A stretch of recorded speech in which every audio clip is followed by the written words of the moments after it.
reach overhead without difficulty is something that is not as easy as it seems. It might look simple, but there's a lot of moving pieces that all need to combine in order to allow that to happen. By the end of this video, you're gonna have a good understanding of what needs to happen and how to make it better.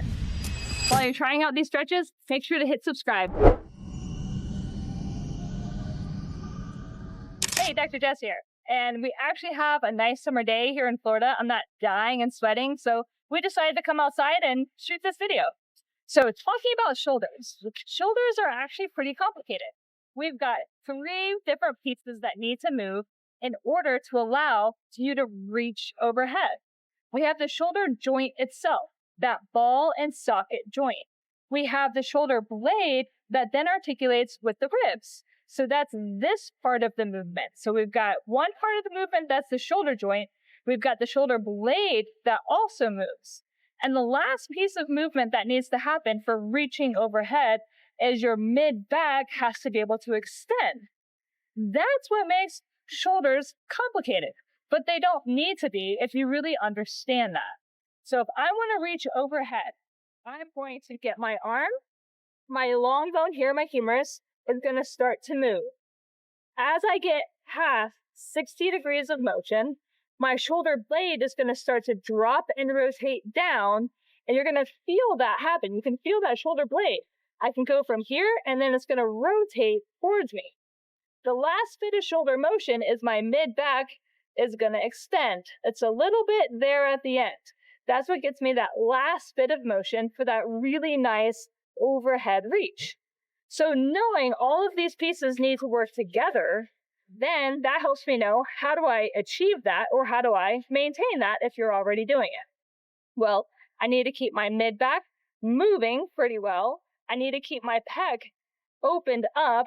I need to be able to keep my shoulder blade moving.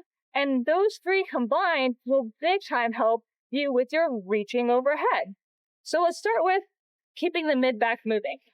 I like doing this with a foam roller. So this is a very inexpensive piece of equipment. I'm going to use it as a full brush.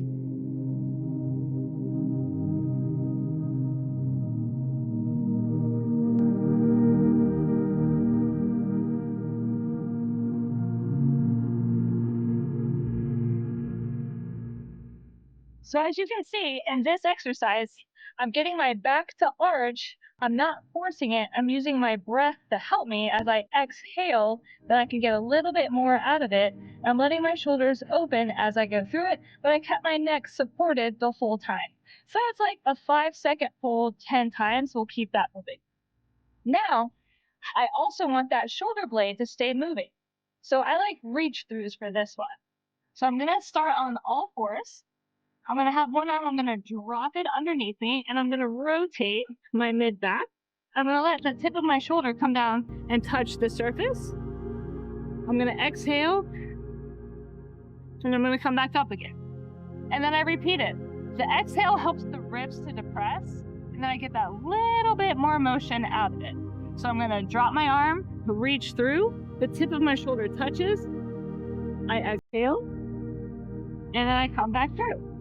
I do that 10 times on one side, and then I do that 10 times on the other side. And finally, I want to keep my pecs opened up, because if my pec rolls forward, I end up closing everything down, and I pinch, and I have a really hard time reaching my arm forward. The minute that I open up my pec, it dramatically improves how far that shoulder moves. If I am already here with my foam roller, then I can do a pec stretch on the foam roller simply by lying down and letting my arms drop off to the side. So I'll show you the progression of what that looks like. Tailbone is on, head is on, feet are bent, little chin tuck, arms out to the side. That's going to be the easier stretch. Then I'm going to go into a W. That's going to be a harder stretch. Exhale, and just let that stretch hold for about a minute or so. And then finally, I combine them all together. Arms come overhead, and I reach back, exhale, and come back forward. Exhale, and come back.